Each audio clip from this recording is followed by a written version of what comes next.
Μας ικανοποιεί και μας τιμά, γιατί πραγματικά αυτό που προσπαθήσαμε να κάνουμε φέτος σε συνεργασία, εγώ εκπροσωπώ τον Όμιλο Φίλων Θεάτρου, σε συνεργασία με τον Οδείο Δημητρίου, θεωρούμε ότι για τα όρια της πόλης μας είναι κάτι πολύ μεγάλο. Οπερέτα δεν έχει ξαναγίνει. Εδώ στη Βέρεια από ντόπιους παραγωγούς εθελοντές. Ευχαριστούμε λοιπόν εσάς όλους όσους συμμετέχουν εθελοντικά και αποδεικνύεται ότι αυτή η κρίση η οποία μαστίζει τη χώρα μας δημιουργεί ίσως μια μεγάλη ανάγκη για καλλιτεχνική και πολιτιστική δραστηριότητα. Να είστε καλά όλοι. Παρακαλώ τον κύριο Δημητρίου να κάνει ένα χαιρετισμό. Καλή διασκέδαση.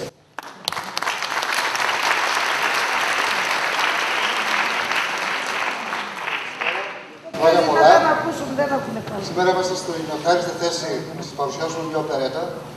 Είναι από τις λίγες περιπτώσεις που έχουμε την οπερέτα στην επαρχία. Είναι ένα είδος λίγο περίεργο για μας, πρωτόγνωρο. Δουλέψαμε αρκετούς μήνες γι' αυτό. Βασιστήκαμε στον εθελοντισμό των ανθρώπων, της χοροδίας και ένα μεγάλο ευχαριστώ ανήκει στην χοροδία. Αναγκάσαμε τους ανθρώπους να τους κάνουμε ηθοποιούς, να τους κάνουμε χορευτές. Κατά την επέκταση να τους βάλουμε μέσα στον καλλιτεχνικό χώρο. Θα ήθελα να ευχαριστήσω την ορχήστρα μας.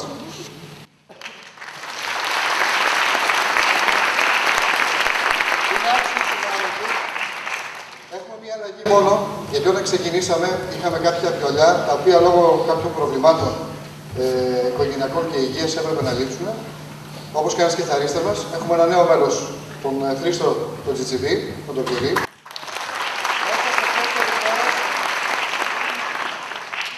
Μέσα σε 4 μέρες έβγαλε ένα ολόκληρο πρόγραμμα. Αυτό δεν γίνεται. Λοιπόν, η οπερέτα που θα παρακολουθήσουμε έχει πολλές εναλλαγές τραγουδιών. Η ελληνική παράδοση είναι πλούσια. Υπάρχει όμως και μια παράδοση της πόλης, η οποία έχει να κάνει με βάλς, με ταγκό, με πόλκα, με μαζούκα, χωρίς εκεί η χωρί εκείνης εποχής. Τους προσαρμόσαμε σε μια ορχήστρα, γιατί δεν είχαμε βέβαια μια συμφωνική ορχήστρα για να κάνουμε αυτό. Τους προσαρμόσαμε σε μια ορχήστρα και οι ενορχιστρώσεις ήταν ένας πάρα πολύ δύσκολο. Ξέρετε η μουσική να πάρεις μια παρτίδα από μια συμφωνική ορχήστρα και να την περάσεις σε μια ορχήστρα όπως είναι αυτό το σχήμα μπροστά μας. Τα παιδιά είναι άξια. Υπάρχει μέσα αρκετό στοιχείο και αυτοσχεδιασμού. Το έργο είναι ένα θαυμάσιο έργο. Είναι έργο του 1918. Κιμήλιο Πυθόφρος του Σακελαρίδη. Τέλος, ευχαριστώ το κοινό που ήρθατε εδώ πέρα να μας τιμήσετε. Καθώς επίσης θα πω ένα μεγάλο ευχαριστώ και στον Όμιλο Φίλων Θεάτρου για τη συνεργασία που έχουμε. Σε αυτό το χώρο πριν από 2 χρόνια κάναμε ένα επίσης μεγάλο έργο. Θα ήθελα να ευχαριστήσω την Χριστίνα την Παντελίδου για τη διδασκαλία που έδωσε.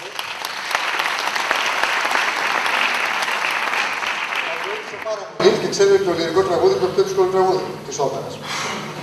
Λοιπόν, ευχαριστώ και ελπίζω να το διασκεδάσετε.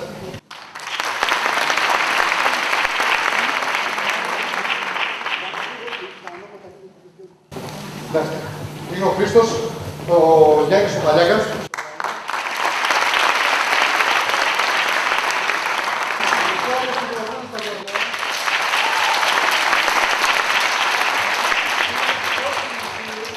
Είναι πρώτη ηλικίου και έχει παίξει σε 2 ορατόρια,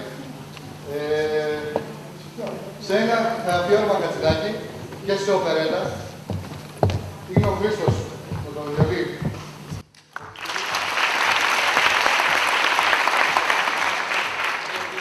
Ο Σάββας ο Τελακίδης.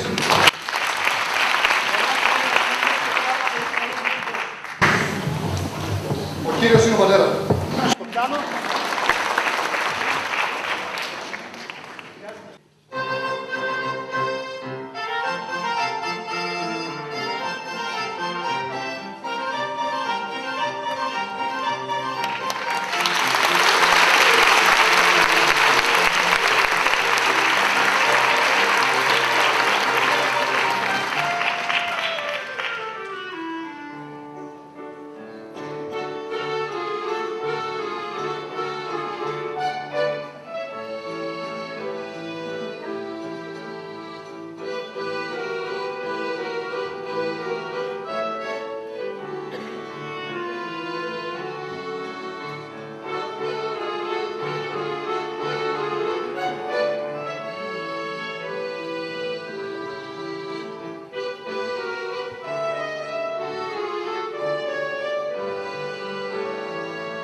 Ελλάς και αυτή η επιστρατεία. Μέρα, νύχτα, υπηρεσία. Πάλι καλά, είμαι βοηθητικός. Στο μέτωπο, εγώ δεν πάω. Θα μένω πάντοτε εδώ.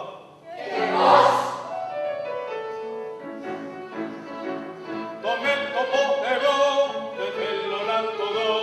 Ας είναι καλά το αυτοκίνητό μου. Σαν βοηθητικός θα είμαι διαρκώς στο σπίτι αποσπασμένο στο δικό μου. Ό,τι δουλειά εσύ να σε σοφέρ, να την γυρίζεις, να ανοίγεις και να κλείνεις το μοτέλ, τοφ, να ξεφυσάς, τοφ, και να σαπίζεις. Ό,τι δουλειά εσύ να σε σοφέρ, να την γυρίζεις, ζωή χρυσή πετάχια τόσα καίνεις, βοηθητικός. Παρούτια και καπνούς και κόντους ξαφνικούς, δεν θέλω στη ζωή μου να τα ξέρω. Με κάνουν νευρικό, με κάνουν καρδιακό, δεν είμαι μαθημένος κι υποφέρω. Ό,τι δουλειά χρυσή να σε σοφέρω, να τριγυρίσεις, να ανοίγεις και να κλείνεις το μοτέλ, σας και να σαπίζεις. Ό,τι δουλειά χρυσή να σε σοφέρω, να τριγυρίσεις, ζωή χρυσή πενάτια τόσα μένεις, βοηθητικός. Ό,τι δουλειά χρυσή να σε σοφέρ, να την γυρίζεις, ζωή χρυσή πετάχια τόσα μένεις, βοηθητικός.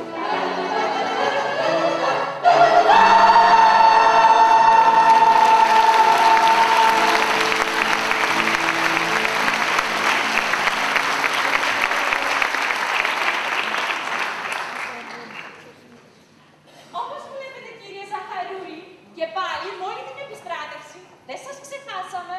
Εννοούμε τη Δευτέρα επέτειο του γάμου σας, να την εορτάσουμε λαμπρά όπως και πέρσι. Σας ευχαριστώ πολύ, καλή μας φίλη. Αχ, δεν φαντάζεστε. Εσείς οι αστράτευτοι, τι βάσαμε είναι για μας στρατευμένους η επιστρατεία.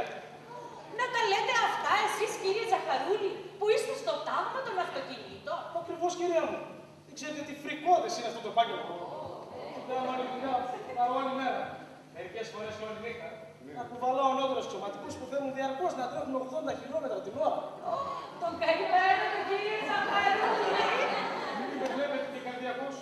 Και υποφέρω από παλμούς και γι' αυτό με τοποθέτησα βοηθητικό στα αυτοκίνητα. Αλλά τι τα θέλετε. Έπεισα από τη σκύλα στη χάρη μου. Τον καημένο τον πουλάκι. Με το Θεό, μην γίνεται αυτή τη λέξη εδώ μέσα. Μα γιατί? Γιατί η γυναίκα μου δεν θέλει να λέει τον άντρα της κουραμπιέ. Της κακοφαίνεται όσο δεν φαντάζεστε. Έχει κάτι αλόκοτες ιδέες. Ήθελε, λέει, ο άντρας της να ήταν στο μέτωπο. Να ήταν ένας ήρωας ή έστω και ένας τραυματίας.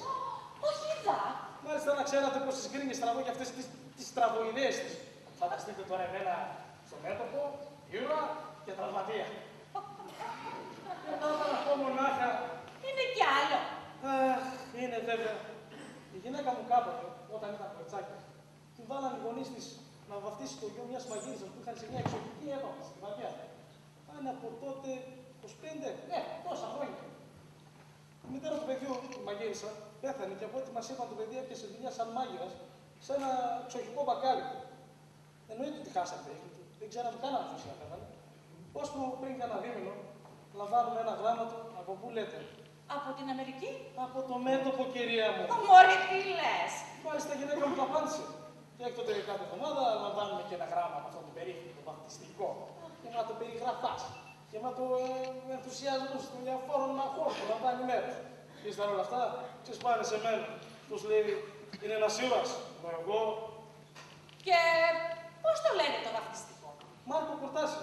Και είναι και μάλιστα και η μάγειρας του 4ου λόγου του 60ου πεζικού συντάγματος της γραμμής. Για φαντάσου, ύστερα από τόσα χρόνια να τη θυμηθεί. Ακούω βήματα, παρόλους αλληνίζει. Εμπρός, να τις ετοιμάσουμε ώρα και όχι ώρα.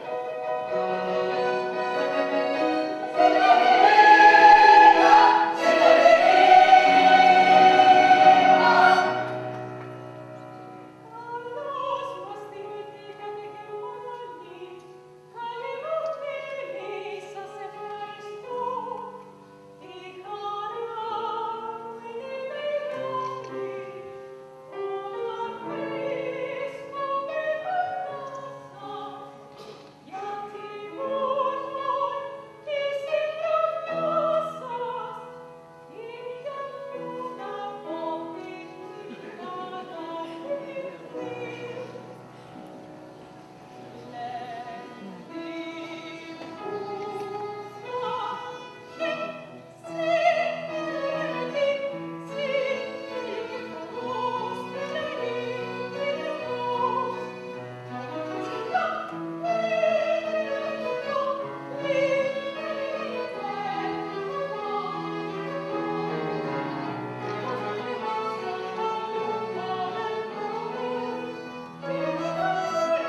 Καλκομανία, μάλιστα. Δεν είστε πια για μένα παρά μια εικόνα αόριστη. Μια σκιά που μόλις αγγίζω. Πού και πού. Είσαι ακόμη θυμωμένη μαζί μου, μετά από εκείνο το τυχαίο επεισόδιο. Θυμωμένη. Τι λες εκεί. Δεν είμαι θυμωμένη, δεν σημαίνει ότι σ' αγαπώ ακόμα. Μα! Δεν είμαι θυμωμένη. Δεν θέλω πια να είμαι. Κύριε Ζαχαρούλη, σας έφερα την καινούργια σας στολή.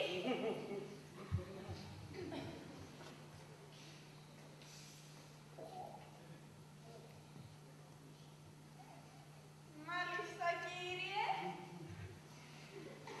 Αλήθεια, Βιβίκα, είδες, σαν στολή αξιωματικού, είναι. Σαν στολή έτσι κουραμπιέ. Μα αυτή θα μου φαίνεις ακόμη πιο γελίος. Δεν μ' αρέσει εμένα να είναι έτσι ο άντρας. Βέβαια. Ευτυχώς που έχω στον κόσμο έναν άλλο δικό μου, για τον οποίο θα υπερηφανεύομαι. Ποιον? Το Μάρκο, το βαφτιστικό μου. Να το πάλι. Αυτός δεν θα φοράει τέτοιες στολές. Αυτός θα είναι, φαντάζομαι, λερωμένος. Με κάτι γενιάτρια. Θα μυρίσει παρούτι. Ή ο σωστός. Έτσι μ' αρέσει εμένα να είναι. Αληθινός αυτός. Μα.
Ένα ολόκληρο μήνα τώρα με τυραννίζει εκείνο το αναθεματισμένο επεισόδιο. Τι φταίω εγώ, σαν βρέθηκε αυτό το βρωμοθήλικο μπροστά μου. Έλα, σε παρακαλώ, ξέχασε το πια και πάμε μέσα. Όχι, σου λέω. Αποπίεψε. Να πας μόνος. Κυρία μου. Κύριε. Αγαπητέ κύριε Μαρτί, έρχεστε για τον Καράς. Ακριβώς. Και ερχόμουν να ρωτήσω. Συγγνώμη, κύριε Μαρτί. Αυτό αφορά εμένα. Παρακαλώ, καθίστε. Merci. Περί τίνος λοιπόν πρόκειται. Να σας πω εγώ, προ 6 μηνών αγοράσαμε αυτό εδώ το σπίτι. Και για υπόστοχο να χρησιμοποιείτε να κάνουμε ένα γκαράζ. Και δεν ήθελα επίσης. Συγγνώμη, κύριε Μαρτί. Εγώ δεν είμαι εδώ. Ο κύριος είναι ένα τίποτα. Τίποτα. Ειδικά, το παρακάνεις. Πρόκειται, κύριε Μαρτί, να μεταβάλουμε το υπόστεγο σε γκαράζ και να αφήσουμε δίπλα και ένα δωμάτιο για το σοφέρ. Ευκολότατο, κυρία μου. Και ήθελα επίσης και μια σέρα εδώ δίπλα. Λατρεύω, ξέρετε, τα Και άθλια. αυτό εύκολο είναι, κυρία μου. Όχι, κύριε Μαρτί, καμία σέρα δεν χρειάζεται. Ωστόσο, έχω κάνει μόνο ένα σχέδιο. Πάω να σας το φέρω να το δείτε.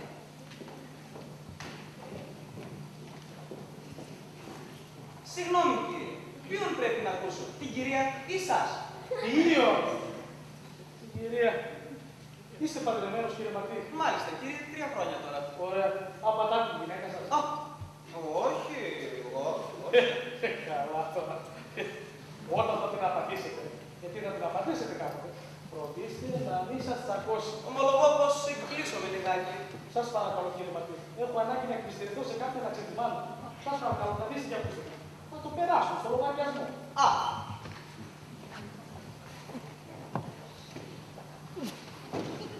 αν είναι έτσι, εμπρός. Λοιπόν, φίλε μου, 2 χρόνια τώρα που είμαι παντρεμένος, ζούσα με τη γυναίκα μου θαυμάσια. Όταν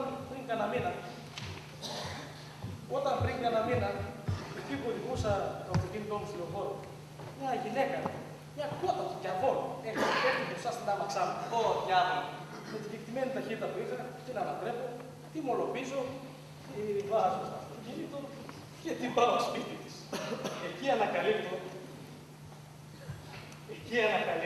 ότι η κότα ήταν λιγάκι παρβαλή. Εσείς τι θα κάνατε στη θέση μου? Θα γινόμουν ο πετεινός της. Αυτό ακριβώς έκανα κι εγώ.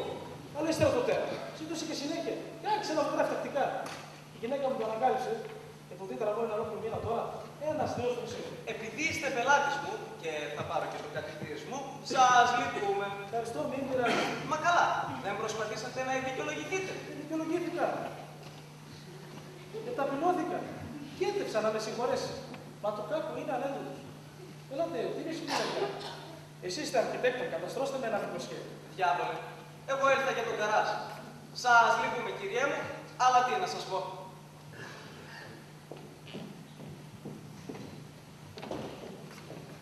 Ορίστε κύριε Μαρκή, το σχέδιο που εσφιξάρισα.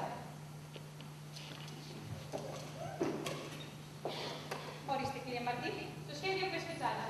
Πάρτε το στο σπίτι σας, μελετήστε το και κοιτάξτε αν μπορεί να πραγματοποιηθεί. Πολύ καλά κυρία, θα το μελετήσω. Θα ήθελα όμως πρώτα να άρχινα μια ματιά επί τοπίως για να έπαιρνα μια ιδέα. Μπορώ μια στιγμή να ειδώ? Μπορείς. Μπορεί. Αριστερά. Μόλις δείτε το υπόστημα. Πηγαίνω αμέσως μόνος μου.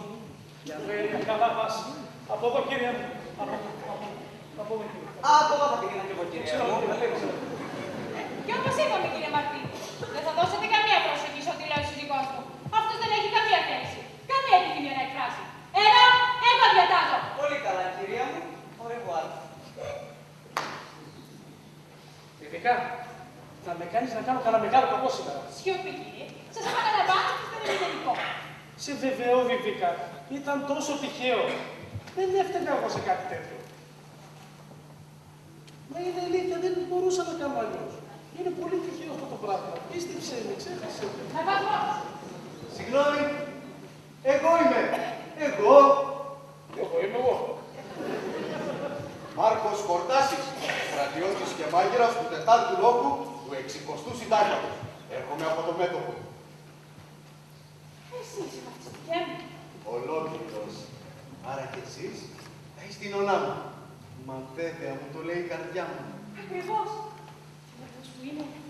Νονά μου. Τώρα πρώτες κυκλό. Νονά μου επιτρέπετε. Ευχαρίστως. Σαν πολυτερμός μας βγήκε αυτό το μαστικό. Σας γνώρισα με το πρώτο. Το εδώ μαζί μου. Πάντοτε τη φωτογραφία σας. Δεν την αποχωρήσουμε ποτέ μου και από εδώ, αν δεν αμφιβάλλω, θα είναι ο άντρας σας. Μάλιστα κύριε. Δηλαδή, ο γνώσου μου να φιληθούμε. Μωρέ, πως τσιπά τα χέρια του. Νονά μου. Έλα Μάρκο, κάθεσαι εδώ. Μα είναι πολύ ευχάριστο να φιλεί κανείς μια τόσο όμορφη γυναίκα, ιδιαίτερα μάλιστα όταν έχει ληστέψει τόσους μήνες. Έλα Μάρκο, Τάνιος εδώ λέω.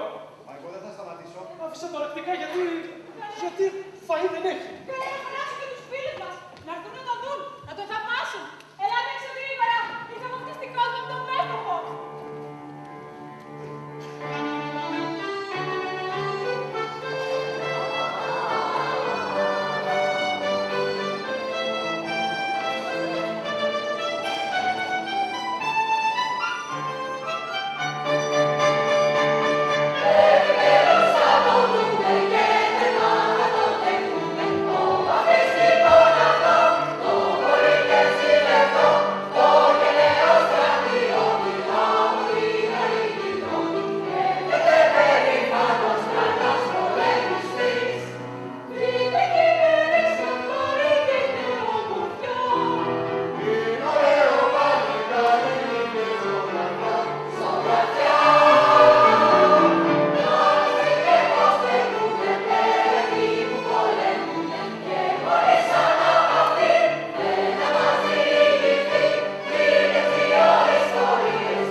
για το όνειρο που ζήσαμε εκεί πάνω.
μπορούμε να συνεχίσουμε το χαρακτήρα μας εκεί. Φυσικά, περάστε. Πάμε, παιδιά. Όλοι μαζούμε την καρδευτίδα. Πρέπει να πόθω μέσα στην καρδιά, να ελευθερώσουμε τη σκλάβα μας πατρίδα, σε πανωμένη εθνικά μας τα παιδιά. Δεν μου λέτε, κύριε Κοτάση, θα μείνετε μέρες? Πήρα άδεια 10 ημερών. Και θα μείνεις εδώ μαζί μας. Να δεις τι καλά θα περάσουμε. Ναι, να μου λες. Εγώ μέσα στην καμαριέρα θα σου ετοιμάσει την κόκκινη κάμαρα. Αυτή είναι δική μου κάμαρα. Πού θα κοιμηθώ εγώ? Πάμε. Πού? Στην κίτρινη. Αυτή είναι γεμάτη υγρασία. Τόσο το καλύτερο, φίλε μου. Θα καταλάβεις τι εστί μέτωπο.